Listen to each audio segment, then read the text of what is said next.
Hello, everybody. Welcome back to another special episode of The Issue Live. I'm your host, as always, L, and it is great to be back here in the studio. Good to see you, Javi, as always. Pleasure. I'm hoping everybody's still alive out there. I hope so. A lot of crazy shit's been happening. Every time I take a little break, and the world just keeps burning down more and more. But don't worry, The Issue Live is always here for you. So, with that being said, we got a lot to go over. So let's jump right into it. First on the agenda today is so the New York Times is reporting that the Pentagon's UFO unit will make some findings public. So first of all, before I get into the next part of this, just the fact that they're saying that there is an actual UFO department in the Pentagon is news in itself. But the fact that they're actually going to start, making some of their findings public is also pretty amazing. And I can't wait to see it. There is Sagar Anjetti, right? This guy who's on the rising, very smart, intelligent guy, somebody you guys should all follow. He stated that a Mr. Davis, who works for an aerospace corporation, said that he gave a classified briefing to a Defense Department agency as recently as March this year about retrievals from off-world vehicles not made on this earth. Check this out.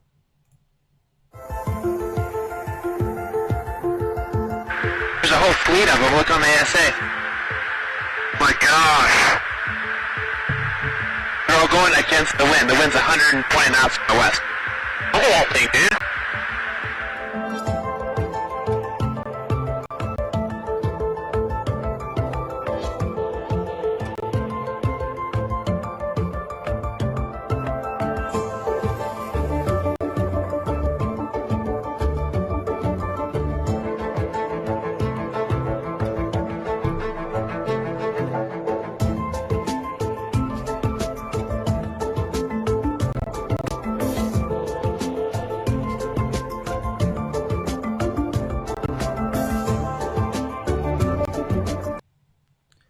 So, if that's the first time you guys are watching or seeing that video, that is released footage or declassified footage from the Pentagon from what they are saying is actually a UFO that they don't know.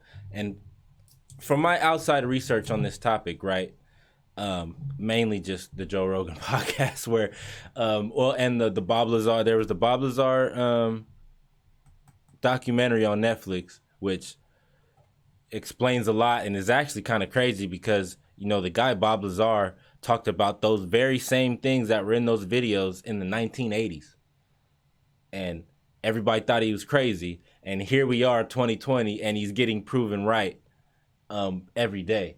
So that is pretty amazing. Again, the fact that the Pentagon even released that they have a UFO unit and that they're going to declassify information and share it to the people is another thing to be out there and look out for, I thought it was pretty interesting, so I wanted to bring that to you. But moving on to our next topic, our everybody's favorite billionaire, Jeff Bezos, has raised his total net worth in one day by $13 billion fucking dollars. Right now, he did all this under a global pandemic and the country's worst economic depression in history.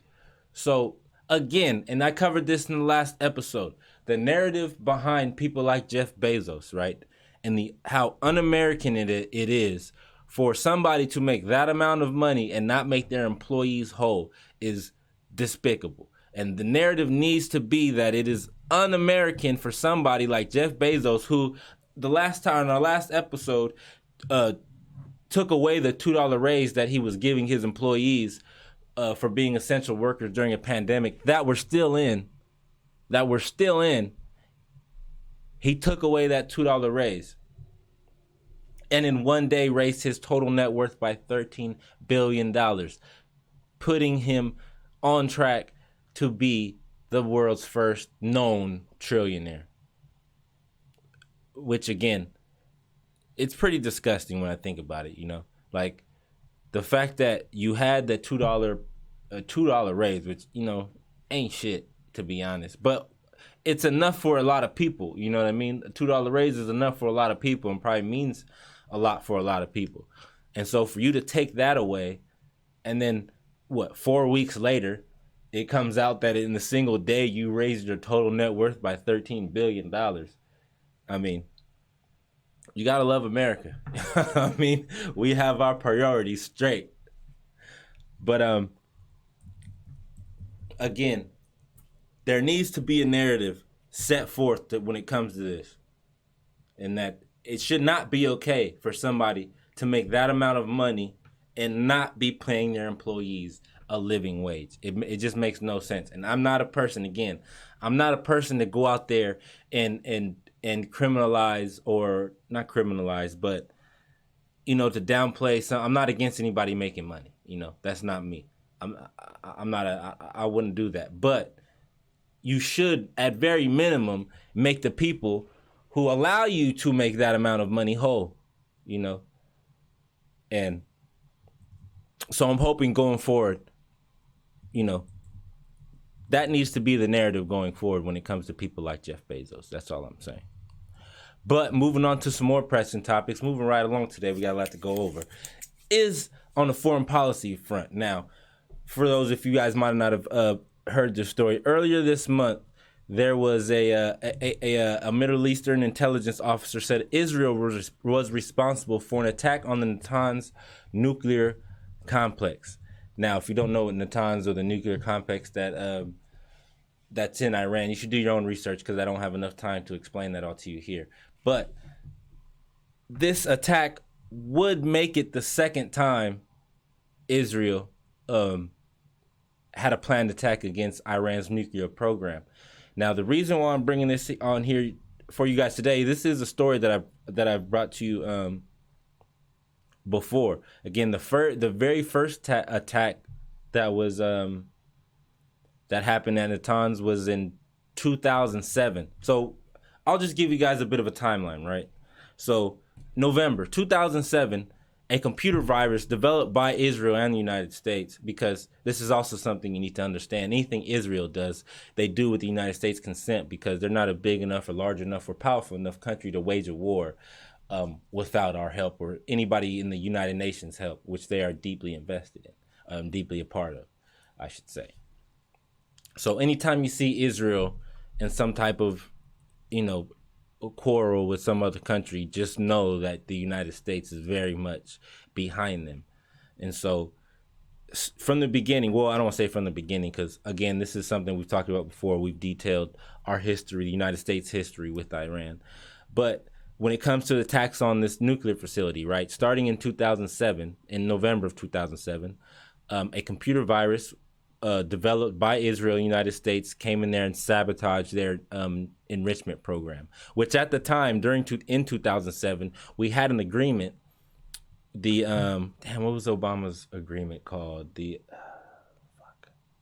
Obama had an agreement with Iran that they would allow Iran to have a nuclear facility for power, for energy, I should say, as long as they didn't enrich their uranium up to weapons grade level. Now, again, that's some research you should do on your own. You should play is video. Well, sure. Whatever you say, man. Anyway, that's some research you should probably do on your own. There's a lot of history. There's a lot of information there that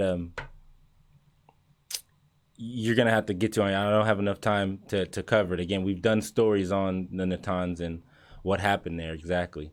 Get rid of that guy.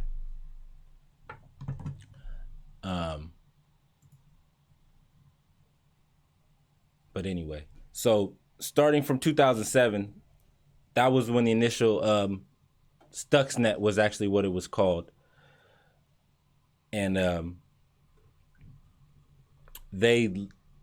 it was a cyber attack that leveled the, I don't want to say level, but it destroyed their enrichment program, basically. And again, Iran had opened themselves up to all the protocols that the United States had put onto it.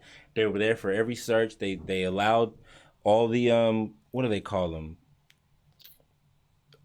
Observers or whatever you want to call them to come in and look at their facilities, test their facilities. They passed every test anybody ever put them through, and we still took out their power program. So now fast forward 2020, on June 26th of this year, there was an explosion at the Parchin military complex in east of Tehran, I should say. Later that night, a mysterious fire at a power plant in the city of Shiraz in southern Iran. And then up to July 2nd, there was a fire at uranium enrichment facility, is the picture that you see in that video, which destroyed, which was suspected where they were building or putting together their centrifuges, which is what you use to enrich uranium. Now, again, you want to do that research on your own, but for energy purposes, if you enrich uranium around 4 to 5%, you're good. To make it weapons grade, it has to be up above like 19-20%. That's to make like a nuclear bomb or some shit. And again, there's no proof or evidence that Iran has ever enriched their uranium past what was agreed in the nuclear deal Obama had before before Trump tore it up, and now they can enrich wherever they want. But now here you see, now that they tore up Obama's treaty with Iran, they started enriching their uranium past what was agreed to with Obama's nuclear deal, and again, now we're gonna go down the road of destroying their facilities and basically waging war with Iran at any cost to make sure they don't get nuclear weapons. And this is something I touched on before. The United States has they want two people to control the Middle East. They want Iran and Saudi Arabia, who both coincidentally hate Iran. They're the only ones they want to have control of that Middle East. And anybody like the Turks or people in Yemen, anybody who doesn't side with either Israel or the Saudi Arabian Empire, is gonna be a target, And so the people out there, the countries out there, they're gonna have to choose sides, or this same exact thing could happen to them. Hot in the studio. You guys forgive me if I look a little sweaty. If I look a little moist. But again, this is a big deal because I've said it before and I'll say it again. Iran is not a country that you want to have problems with. It is just not. They have many tentacles that they can spread over many areas and have the capacity to wage a proxy wars with America, Saudi Arabia, and Israel all at the same time. And their point would never be to beat us. It would just be to bleed us, which they could absolutely do easy, no problem. The bigger the target, the easier to hit. And that's exactly what we are. But that is something I would say. And again, we killed what was my guy's name? That they bombed in Iraq. Recently killed? Yeah, Trump killed him. He killed him in Iraq. The general that I can't think, Soleimani. Again, we killed him. All of these things are escalations into all-out war. And again, when you spend over $800 billion a year on a hammer, everything looks like a nail. And that's what our military is. It's a big-ass, expensive hammer looking to pound some fucking nails. Which leads me into my second foreign policy topic, which I didn't even want to fucking cover this shit. It's so stupid. It's so fucking dumb. I'm sure you guys have heard of this Russian bounty story, right? So everybody's tight because allegedly Russia's putting bounties on American soldiers in Afghanistan. So Russia is paying Afghan rebels to kill Americans in Afghanistan, as if Afghan rebels need a fucking reason to kill Americans in their own fucking country. This is the dumbest story I ever heard in my life. And coincidentally, if you guys don't know, is happening at the same time Donald Trump is actively trying to get a peace treaty with the Taliban so that we can actually get out of Afghanistan after 20 fucking years. And anytime, and I guarantee you, this is a story coming straight out of the Washington Post. You hear it every time. It's sources say, sources from within say. Anytime ever you hear on the news, sources say, sources say, blah, blah, blah, whatever, it is 100% or 99.999% of the time coming straight out of the CIA's mouth, straight out of the wing of their propaganda wing. Guarantee you. Because it's funny, this story comes out at the same time that Trump is trying to sign. And again, you know, I'm not here to defend Donald Trump, but we need to get out of Afghanistan. We've been there for 20 fucking years. 20 years. And so at the same time, he's trying to finally sign a peace treaty with Afghanistan, get our troops out of there. This report, whether it's true or not, is irrelevant. It doesn't fucking matter. Again, Afghans don't need bounties. They don't need money from Russians to kill Americans. Imagine, I don't know, imagine Israel paying us to kill some invading country that's some country that's in our, some, you know, invader that's in our country. Like, that's so dumb. You wouldn't have to pay nobody nothing. If some other country decided to invade America, you wouldn't have to pay Americans or rebels to kill them. It's the dumbest shit I've ever heard in my life. And this is what these people do. Again, when you spend $850 billion a year on war, you have to bang that fucking hammer. And this is all that they're doing. At the same time, Trump is trying to get a peace treaty done with the Taliban. The CIA leaks this story out, and it just sucks all the air out of the room and leaves no room for any type of negotiation that just leads to more perpetual fucking war. And it's why we can't have nice things. That's just real. If they put a pie chart up, I wish I can get one for you guys. Maybe somewhere down the line, I'll get you guys a pie chart. But if we look at everything America spends every year, whether on goods, whatever the fuck, and military, I guarantee you, our military is probably 50% of every dime that we spend as a country. Over 50%. It's fucking ridiculous. And it's shit like this that perpetuates it. This dumbass story coming straight out of the CIA's mouth that Russia is putting bounties on Americans' head. And all you hear from the mainstream media, liberal media, is that Trump's doing nothing about it. Like, what does that even mean? What are you even suggesting? That Donald Trump goes out and fucking bombs Russia or some shit? Starts a war with fucking Russia? Are you dumb? What the fuck are y'all talking about?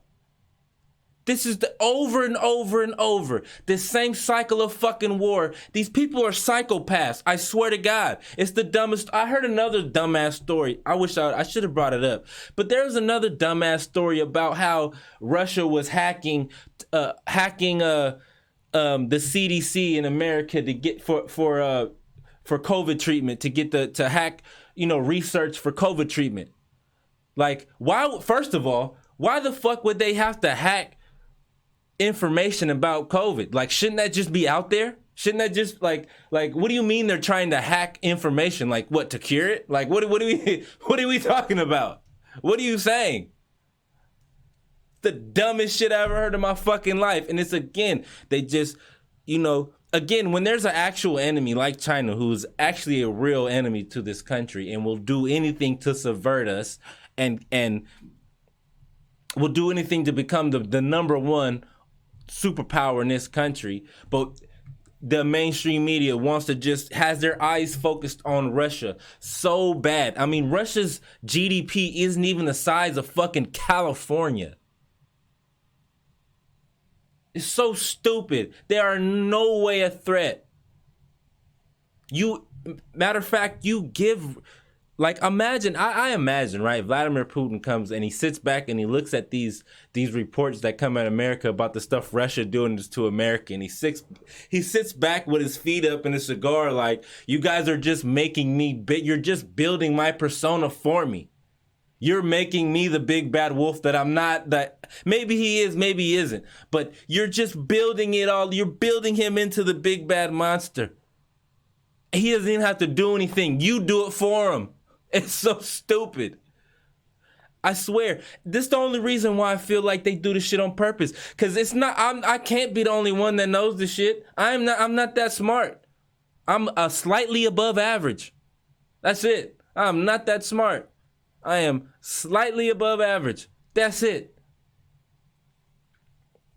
It's fucking ridiculous, man. And we're gonna go through this same cycle of war over and over and over again.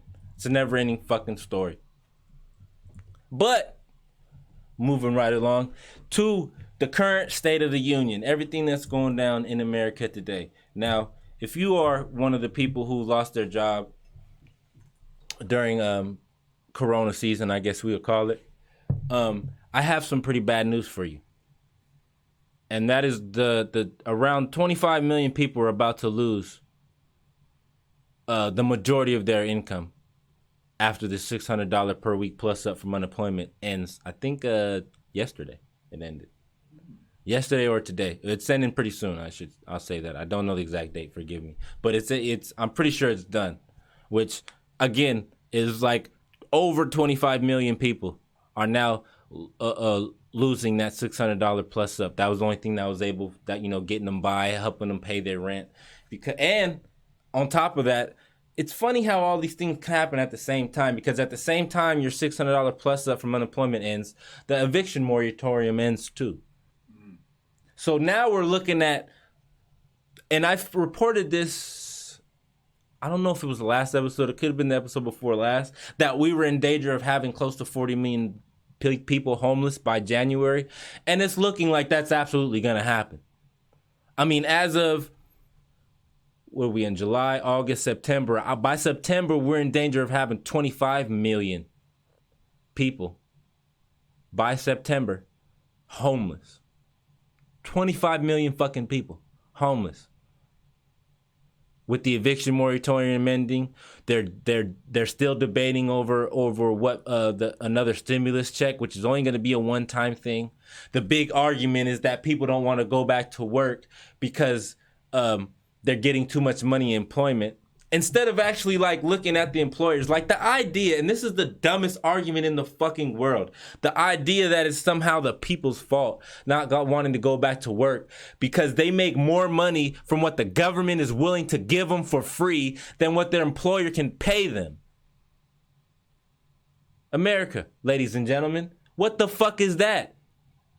Shouldn't the answer be to make your wages more competitive? Shouldn't it be that these employers like Amazon and Walmart should actually compete with what the government gives away? What kind of shit is that? It's not their fucking fault. You took everybody's job away. You made a purposeful choice to put 30 million people on unemployment. We're talking about permanent job loss. Permanent, not temporary, permanent job loss. There are whole sectors that are never coming back. Never. What do you think is going to happen to movie theaters, huh? You think people are going to be going, you think that's going to be a thing now? Fuck no. That's gone. I'll give it a month before you see movie theaters around the world closing up. I know they've already been bailed out by the billions that the government gave them in the first fucking stimulus package, but that shit's going to it's going to run dry pretty soon. And there's many other companies just like the movie theater industry that are going to be gone forever. Millions of jobs. You're talking about 25 million people just lost the majority of their income. And what are they going to do? What are you going to do?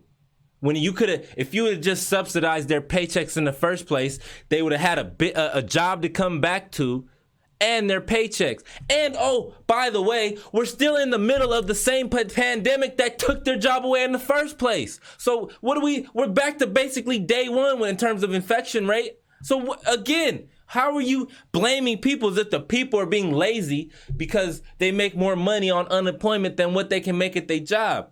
Like, how about you actually find a way to end the pandemic So people feel safe to go out and go back to work and don't have to choose between going to work or dying. Make their wages competitive so they don't feel like, well, fuck that. I'll make more money on unemployment. Why the fuck would I go to work? Make their wages competitive than what the government gives them for free. It's not their fault. So fucking stupid. So are you blaming it on capitalism? It's not. It's just fucking incompetence, you know. So people like Walmart and Amazon just incompetent? No, not them. I'm talking about the people who the Donald Trump and the GOP, the Senate GOP and the Democrats, because the Democrats actually had a chance with the first stimulus to actually do something and give some money to the people and actually make them whole. They had a chance. But again, the Democrats, they're just fucking useless and they do nothing. They don't know how to use their power or wield it. They just rather sit back and let Republicans take the blame for being incompetent, which they very much are as well. You know, I don't want to solely blame the Democrats for the shit. The conservatives, the Republicans are it's not that they're incompetent. They know what they want, and that's what they go after. And the Democrats will rather, and instead of fighting for the people, they'd rather sit back and be like, point the finger at the Republicans. Well, what was their deal? And they're the ones that screwed you over, so you should be mad at them, instead of actually, like, you know, putting work in, using leverage, power to actually give the people something. They'd rather just sit back and point the finger. You know, that's what Democrats are good for, not actually governing, you know. Republicans aren't good at governing either, but at least they know what the fuck they want to do. They have a directive. They get shit done. I don't like this shit they get done, but they get it done, you know, and it's the same shit's going to happen with this fucking stimulus package. Are you kidding me? What are they going to give you? Another $1,200 one time and tell you, look, go back to work, find something new. Find something new, everybody. I know we took your job away from you the first time, but hey, go fuck yourself. Find another job. This is America. It's fucking so backwards. We have this thing in America, right? Where when we see another country do something that works, we're like, we don't need to do that shit. We'll figure it out. I was like, they're not us. We us. Fuck them. We'll figure it out how we figure it out, all right? We don't got to do what the fuck they do. So what, it works. So what? We America, we do shit backwards here, all right? We do the shit that we want to fucking do. They not us, we us. Yeah. Fucking dumb. So stupid, man. So stupid. You know, somebody like Walmart and Amazon, you can't exactly blame them for being business people, right? Like, you can call them, you know, I can call them out for being, not having morals. How can the government make salaries competitive? Well, the federal government is what sets the minimum wage standard. But every state has a different minimum wage standard. Yeah, but I'm saying, there's a federal limit, and if you go below the federal, you can't go below what the federal mandates. The federal mandate is for minimum wage. So the state can go over more, you know, especially like here in California, our minimum wage is a lot higher than other states, you know, by a lot, you know. But they can't go underneath it. You know, they can't go below whatever the federal mandate is for minimum wage. And so all the federal government has to do is just, you know, there might be some, I could be wrong. But I'm pretty sure that's how it works. I'm pretty sure the states don't have the right. I'm pretty sure you can sue, you know, if they're not paying you what's federally mandated. They can't just pay you $3 an hour, you know what I mean? Unless you're an immigrant who's not a citizen, they can do whatever they want. But if you're an American citizen, I'm pretty sure you have to follow whatever the federal minimum is in terms of wages goes. So you're saying increase that federal minimum, for people to want to go back to work. Yeah. Okay. Easy. Yeah. Easy. Not take away their money. Like, you're going to just take away my money and tell me to go back to work for a job that pays me less. And we're still in the same pandemic that took away the job in the first place. That sounds pretty simple. Well, still there. You want to get the economy going. Get yes, and then they want to talk about, and what's holding with everything that the Congress and everybody's holding up for right now is a payroll tax exemption, right? So they want to lower the payroll tax, which sure is a good idea if people had fucking jobs.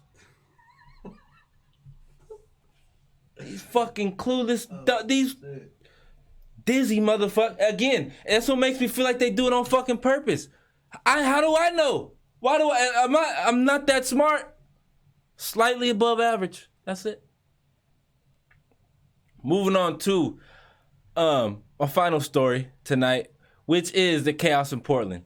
So Trump sent federal agents to Portland to defend this federal courthouse and quote unquote restore order. So let's take a look at the feds restoring order.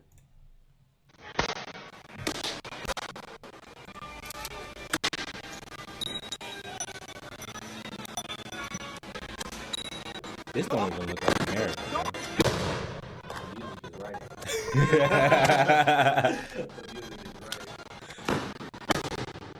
This don't even seem like America. It's like a scene straight out of fucking China.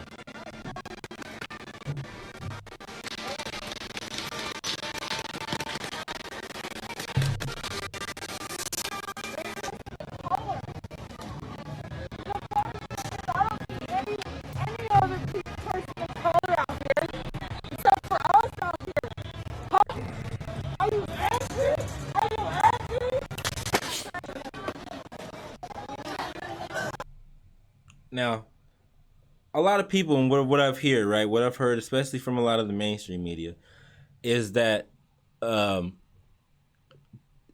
Donald Trump has set in federal agents to dispel what is largely peaceful protesters. Now, if I'm going to be honest with you, and I always am honest with you, I don't honestly feel like they're peaceful protests. But that is irrelevant. The relevant part is that you have an American president overstepping states' boundaries, going over their head, and sending in federal agents who aren't even trained in any aspect of what they're actually there to fucking do. These are Border Patrol agents. These are Border Patrol agents in there to dispel protesters, all right? And they're protecting a federal courthouse from graffiti and, I don't know, fucking fireworks. But again, how peaceful these protests is honestly irrelevant. Again, I don't feel like they're very peaceful. Some videos I've seen that have been peaceful, and I've seen the federal agents just moving in and stepping. And other ones, you know, they're not. In other videos, they're doing what's it called, fireworks and setting off fireworks at them, and they're doing their they're doing their best to antagonize them. But at the same time, I mean, what do you expect? You know, you made yourself out to be the perfect enemy for the protesters. And especially when you go out there in unmarked vehicles and just basically what basically looks like you kidnapping protesters, throwing them in the car and taking them away to the fucking gulag. I mean, who the fuck, like, what are we doing here? Run the video of federal agents tossing a protester into a fucking van and then just driving away. Use your words. What are you doing? Use your words. What is going on? We need to know. Who are you? NLG will get you out. What's your name? Tell us your name. How are we supposed to know who you are? How are we supposed to know you're not kidnapping us and you're civilian kidnapping us? Fucking great. That's some shit out of a movie, bro. That's like some Jason Bourne shit, bro. That's random people. Yeah. That's random. Especially after those right-wing fucking militias. That's how they fucking dress. They dress in fatigues. Who the fuck, you got unmarked vans. Who the fuck knows? Like, that's the problem. Getting taken away in a Honda Odyssey. Yeah, you know what I'm saying? That's a problem. And for the president to just be like, and this is what makes these conservatives, these people on Fox News, these fucking hypocrites, right? Because all these states' rights people, all those conservatives that are so worried about states' rights, don't give a fuck that the president just sent the federal government into a state that didn't want them to be there to settle something that they said that they were going to take care of. And the president was like, yeah, fuck all that. I'm going to just send these people in to do it for me, right? Don't worry about it. That's the problem that I have. Whether it was peaceful or not is honestly irrelevant. It's honestly irrelevant. Whether it's peaceful or not, the idea that you have the president just saying fuck the state, whatever they want. I'm gonna send in my Gestapo. I shouldn't say that. That's a little extreme. All right, but I'm gonna send in my goons unmarked, and who knows what oversight that they have into your city to do my bidding. And and I know how he wants this to make him look, huh? That guy's dead. Yeah, he just got he's in the gulag. Who fucking knows? He better win his gulag. He better win his fucking gulag. I don't know. He better win his fucking gulag. But again, that is the problem that we're having, And after, what are we in? Fucking July? Yeah, July 20. So we're basically through a whole month and a half of protests, right? And I'm hoping that there's light at the end of this tunnel. And I've said this before on previous episodes, and that it is, black people in particularly, right? This isn't the movement that you want to attach yourself to. These Antifa motherfuckers, these people who go out there, because when you watch these videos, that's not black people out there protesting. These are Antifa weirdos, man. These aren't people that you want to attach your movement to. These people don't believe in civilized anything. They just they just want to see shit burn. They fancy themselves as all a bunch of fucking jokers, The crazy part is watching that video. As I watched that, the narrative of these protests is lost by what Antifa is falling victim to. Yeah, and again, it is naive to think that they are the people that America is just gonna put their hands up and say, okay, you guys win. What do you want? It is very naive to think that. If anything, you're doing them a favor. I talked about before on the very last episode about how America looks this, in order to compete with China, is going to have to become them. And how much easier will it be for America to justify becoming a surveillance oppressive state even more than you have these motherfuckers out here pushing that issue. These Antifa motherfuckers. America is never going to wave the white fucking flag. They're never going to wave the white flag to you. If anything, they're going to take away more of your rights because of people like them. So if you are Black Lives Matter, if you are for a social justice movement of freedom and equality and all that, Antifa is not the motherfuckers to attach your fucking movement to. These people are crazy. But, it's hot in the studio today, you guys. I'm glad to be back. I'm going to hit you guys with another episode in about 2 weeks. But until then, hey, thank you guys all for watching. Like I said, it was a lot of fun to be back. I'll make sure I come in with another episode with you. Probably not next week, but the week after. But until then, you guys stay out of trouble, kids. We'll see you.